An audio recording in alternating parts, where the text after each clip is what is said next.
ఈ యొక్క మండల్ కమిషన్ ఏర్పాటు మొరార్జీ దేశాయ్ బీసీలకు అన్ని రంగాల్లో రిజర్వేషన్లు ఇతర అనేక రికమెండేషన్స్తో 1980లో నివేదికని కమిషన్ సమర్పించింది అధ్యక్ష. అయితే ఆ 1980లో జనతా ప్రభుత్వం దిగిపోతుంది అధ్యక్ష. ఇందిరాగాంధీ గారి సర్కార్ అధికారంలోకి వస్తుంది అధ్యక్ష. అయితే మళ్ళీ 1980 నుంచి 1990 వరకు 1990 వరకు మళ్ళీ మండల్ కమిషన్ అంతా కూడా చెత్తబుట్టలే పోతుంది అధ్యక్ష. 10 years అధ్యక్ష దాదాపు కాంగ్రెస్ ప్రభుత్వంలో. మళ్ళీ విపి సింగ్ ప్రభుత్వం వచ్చిన తర్వాత 1990లో మండల్ నివేదిక అమలుకు నిర్ణయం తీసుకొని మరి ఆ రోజు పార్లమెంట్లో కూడా చర్చ జరుగుతుంది అధ్యక్ష.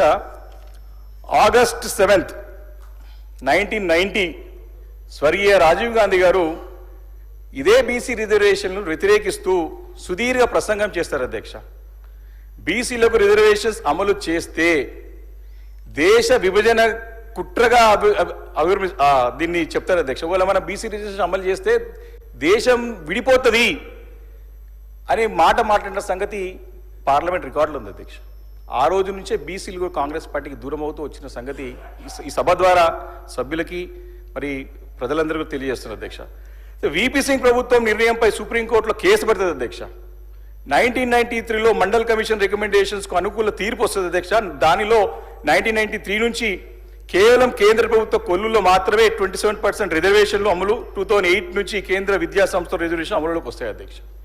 ఇది ఫ్యాక్ట్ అధ్యక్ష. దాదాపు 4 దశాబ్దాల పాటు బీసీలకు రిజర్వేషన్ అమలు కాకుండా మరి అడ్డుపడ్డది, తీవ్రమైనటువంటి ద్రోహమైనది, బీసీలో వెనుకబాటు కారణమైంది అధ్యక్ష. ఎవరనేది తప్పకుండా మనం తెలుసుకోవాల్సిన అవసరం ఉంది అధ్యక్ష. అధ్యక్ష దాదాపు అధ్యక్ష నేను ముందే వినమ్రపూర్వకంగా కోరుతున్నా అని చెప్తే రాజకీయాలు మాట్లాడదాం అంటే చాలా మాట్లాడదాం అధ్యక్ష. నేను ఆయన ప్రొవోక్ చేసినా నేను అలా ప్రడదలుచుకోలేదు.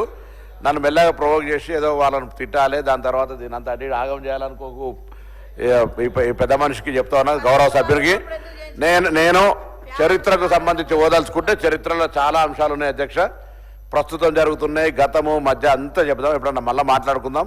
ఇవాళ నేను మళ్ళీ పొద్దుగాల నుంచి కూడా ప్రతి గౌరవ సభ్యుడు మాట్లాడినప్పుడు ఒకటే కోరుతా ఉన్నా, దయచేసి మీరు ఏదైనా సూచన చేయదలుచుకుంటే సూచన గౌరవ సభ్యులు కూడా సూచన చేసినారు. నేను సూచన చేసిన సేవేమల్లే ఎప్పుడైతే కామారెడ్డి డిక్లరేషన్ అవన్నీ వాటికి డిఫరెంట్ ఫోరం ఉందని చెప్పినా తప్ప వారు లీగల్ యాక్టివిటీలా వారు గౌరవ మంత్రిగా చెప్పినప్పుడు అన్ని నేను ఎప్పుడు ఏం డిస్కషన్ మళ్ళీ రాలేదు. నేను కూడా వారి గౌరవ సభ్యుడికి దీనికి సంబంధించి మీరు అన్ని అపశకనాలుగా హార్డీలు ఉంటే ఎట్లా కోర్టు ప్లీజ్ పాజిటివ్ వే మనం అందరం, నేను మళ్ళీ చెప్తా ఉన్నా, శాపనార్థంలో వద్దు. మనం దీన్ని సాధించుకోవడానికి గతానికి సంబంధించిన చరిత్ర సంబంధం లేదు. ఇప్పుడు అందరం కూడా మీరు ఇప్పుడే చెప్పారు, గౌరవ ముఖ్యమంత్రి గారు కూడా సభా వేదికలంతా చాలా మీ అందరికీ కూడా ధన్యవాదాలు చెప్పినారు. దాని ప్రకారంగా మనం అందరూ గొంతు ఒక్కటి ఉండాలి. ఢిల్లీ ఎప్పుడైనా ఇప్పుడు చూస్తూ ఉన్నారు దక్షిణ భారతదేశానికే ప్రమాదం ఏర్పడే పరిస్థితి. మీరు కూడా మన కేటీఆర్ గారు స్టేట్మెంట్ చూసిన వారు కూడా చెన్నై మీటింగ్ పోతారు. ఇది ఈజ్ ఏ ఇంపార్టెంట్ ఇష్యూ కాబట్టి దయచేసి నేను మళ్ళీ వారి సభ్యులు కోరుతా ఉన్నా, మీరు కూడా దయచేసి సభాధ్యక్షులు, ఎందుకంటే చర్చ జరిగి దీన్ని పాస్ చేసుకోవాల్సిన అవసరం ఉంది కాబట్టి కొంత సభ్యుడి యొక్క అంశము దీనికి సంబంధించిన చట్టబద్ధత తెచ్చి కేంద్రానికి ఏ విధంగా చేసుకోపోవాలనే అంశాలకు పరిమితం అయితే డిఫరెంట్ ఫోరం మీద మళ్ళీ ఒక్కసారి బీసీలకు సంబంధించిన చర్చ ఇది వచ్చిన తర్వాత మనం మాట్లాడుకుందాం. ఇంకా చాలా సంవత్సరాలు కలిసి ఉండేది నా అధ్యక్ష, మీరు ఆడ మేము ఈడ కలిసి ఉండేది ఉంది కాబట్టి కలిసి ఉందాం. థ్యాంక్ యూ మంత్రి గారు. అయితే అధ్యక్ష నా అభిప్రాయం ఏంటంటే అధ్యక్ష, ఎందుకు ఈ బ్రీఫ్ చెప్పాల్సి వస్తుందంటే గతంలో ఇంట్లో ఫెయిల్ అయినాయి, ఇప్పుడు మళ్ళీ అట్లా ఫెయిల్ కావద్దు.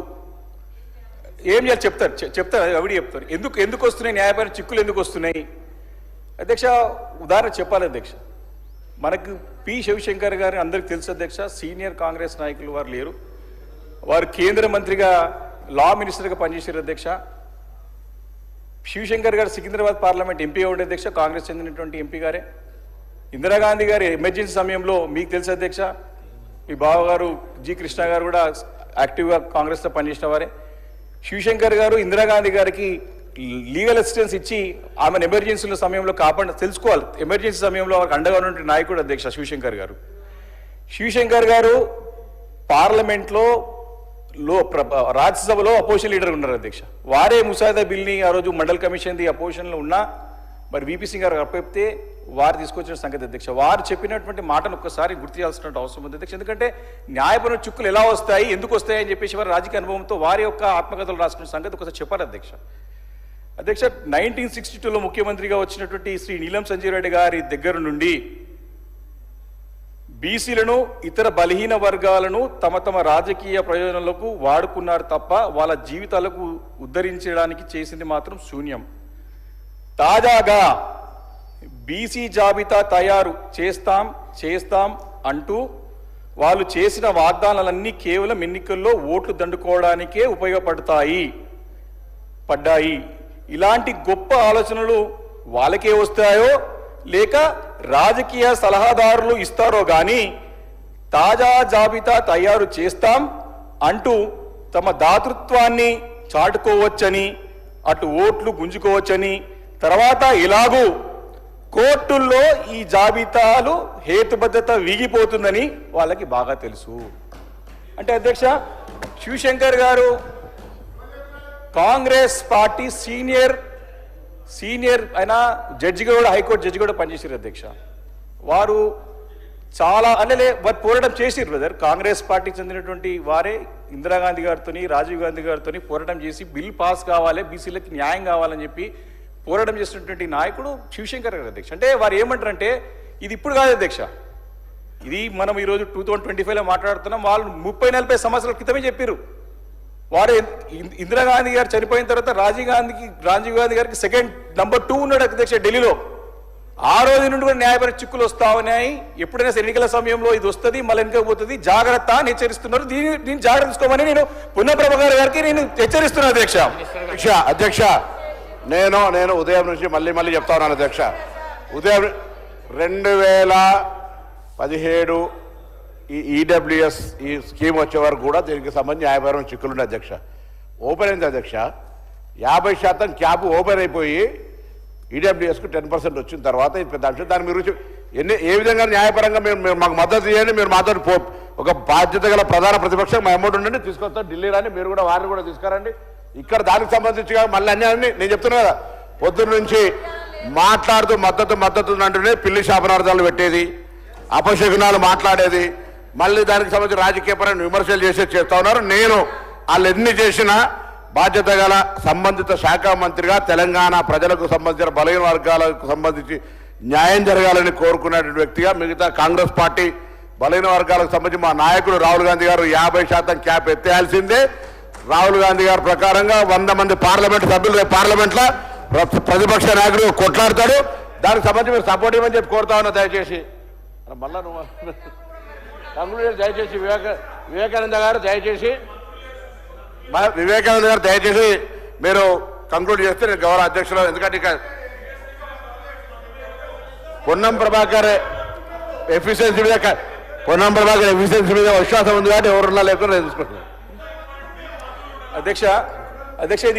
ఇది చాలా ఇంపార్టెంట్ సబ్జెక్ట్ అధ్యక్ష. ఇది చాలా ముఖ్యమైన అంశం అధ్యక్ష. ముఖ్యమంత్రి గారు చాలా దాతృత్వంతో ఏం చెప్పారు అధ్యక్ష, అందరూ శాసనసభ్యులు మాట్లాడిపోయింది, వాళ్ళ అభిప్రాయాలు తీసుకోండి, ఇవి లోటుపడి ముఖ్యమంత్రి గారు చెప్పారు అధ్యక్ష. మరి మా మంత్రి గారికి మాకు చుట్టం కూడా అవుతాడు, మనం ఎందుకు చూస్తలేడు, మరి ఆ చుట్టం కూడా చూస్తలేడు నన్ను ఎందుకో, మరి మా మామ అవుతాడు ఆయన కనికరిస్తలేడు నా మీద.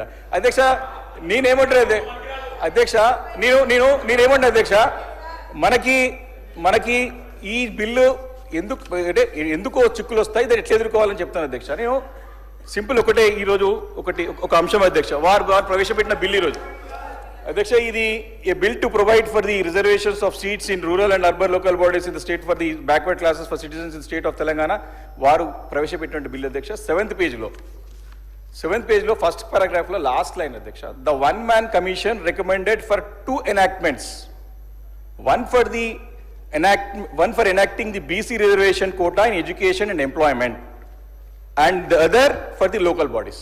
అధ్యక్ష ఇది మళ్ళా అపశకనం అంటున్నారు అధ్యక్ష. నేను కావాలని కోరుకుంటున్నా, మేము ఎందుకు బీసీ బిడ్డగా ఉన్న గౌడు ఉండేసి నేను కావాలని కోరుకుంటున్నాను అధ్యక్ష. ఎందుకు అంటే తెలుసుకోవాలి ప్లీజ్ బ్రదర్. ఇది ఎందుకంటే అధ్యక్ష ఒకటే కమిషన్ 2 రికమెండేషన్స్ చేస్తే న్యాయపరమైన చిక్కులు కాదు అధ్యక్ష, కోర్టులో కొట్టేస్తారు అధ్యక్ష. నేను చెప్తాను, please try to note it down, నేను తప్పులుంటే సరిదిద్దండి అధ్యక్ష. ఈ యొక్క లోకల్ బాడీస్ రిజర్వేషన్ గురించి డెడికేటెడ్ కమిషన్ ద్వారా డెడికేషన్ కమిషన్ దానిలో మిస్టేక్ జరిగి చెప్తారు అధ్యక్ష. డెడికేషన్ కమిషన్ ద్వారా రికమెండేషన్స్ చేయాలి అధ్యక్ష. విద్యా ఉద్యోగ రంగాల్లో రిజర్వేషన్స్కి బీసీ కమిషన్ రికమెండ్ చేయాలి అధ్యక్ష. ఈ రెండు క్లబ్ అయినాయి కాబట్టి ఎవరైనా సరే ఛాలెంజ్ చేయొచ్చు అధ్యక్ష, ఓపెన్గా కోర్టులో ఎవరైనా పోవచ్చు. కాబట్టి ఇది రాబోతుంది, దీన్ని ఎట్లా ఎదుర్కొంటారో ముఖ్యమంత్రి మన మంత్రి గారు పొన్నం గారు, వారికి ఇప్పుడు అవమానం జరిగితే ఫస్ట్ నాకు అవమానం జరిగినట్టు అధ్యక్ష ఇప్పుడు. కాబట్టి నేనేమంటే అధ్యక్ష, ప్లీజ్ నోట్ ఇట్ డౌన్, మీరు చూసుకొని మీ క్లారిఫికేషన్ చేయండి అధ్యక్ష. స్థానిక సంస్థల్లో 42% రిజర్వేషన్లపై డెడికేటెడ్ కమిషన్గా భూసాని వెంకటేశ్వర గారిని కమిషన్ నియమించారు. స్థానిక సంస్థ రిజర్వేషన్లపై కమిషన్ అధ్యయనం పూర్తి కాకముందే వారికే విద్యా ఉద్యోగాల్లో రిజర్వేషన్ల పెంపు కోసం అధ్యయనానికి డెడికేటెడ్ కమిషన్ నియమించడం సరికాదు. కనీసం ఆ కమిషన్ స్థానిక సంస్థ రిజర్వేషన్ నివేదికను సమర్పించిన తర్వాత, ఆ కాలపరిమితి ముగిసిన తర్వాత అయినా మళ్ళీ వారికే కాకముందుకే మళ్ళీ వారికే ఇది వచ్చారు. కాబట్టి ఈ డెడికేషన్ బాధ్యతలు మరి సక్రమంగా నిర్వర్తించిరా లేదా అని చెప్పి క్వశ్చన్ రైజ్ అవుతుంది అధ్యక్ష. మరి దీనిపైన కూడా ఆలోచన చేయాలి అధ్యక్ష. అదే కాకుండా అధ్యక్ష, మనకి రాష్ట్రంలో మనకి నిరంజన్ గారి సీనియర్ కాంగ్రెస్ పార్టీ నాయకులు అధ్యక్ష, నిరంజన్ గారు నేతృత్వంలో రెగ్యులర్ బీసీ కమిషన్ ఎగ్జిస్టింగ్ లో ఉండగా బీసీ కమిషన్ ద్వారా విద్యా ఉద్యోగాలపై అధ్యయనం జరగకపోవడం, బీసీ కమిషన్ విద్యా ఉద్యోగుల రిజర్వేషన్ల పెంపు ప్రక్రియలో భాగస్వామ్యం చేయకపోవడం, బీసీ కమిషన్ నిర్లక్ష్యం చేస్తున్నట్టుగా మరి అవమానించినట్టుగా కనపడుతుంది అధ్యక్ష. మరి దీనిపైన కూడా ఎందుకు ఉపయోగించుకోలేరు చెప్పాల్సిన అవసరం ఉంది. అదేవిధంగా అధ్యక్ష, ఈ యొక్క గందరగోళం ఆగమన ప్రక్రియ చేయడం వల్ల ప్రభుత్వం మంచి ఉద్దేశంతో తొందరగా చేయాలని అధ్యక్ష, తొందరగా చేయాలి ఆతృతతోని ఇబ్బంది పరిస్థితి ఉన్నాయని చెప్పే ప్రయత్నం చేస్తారు.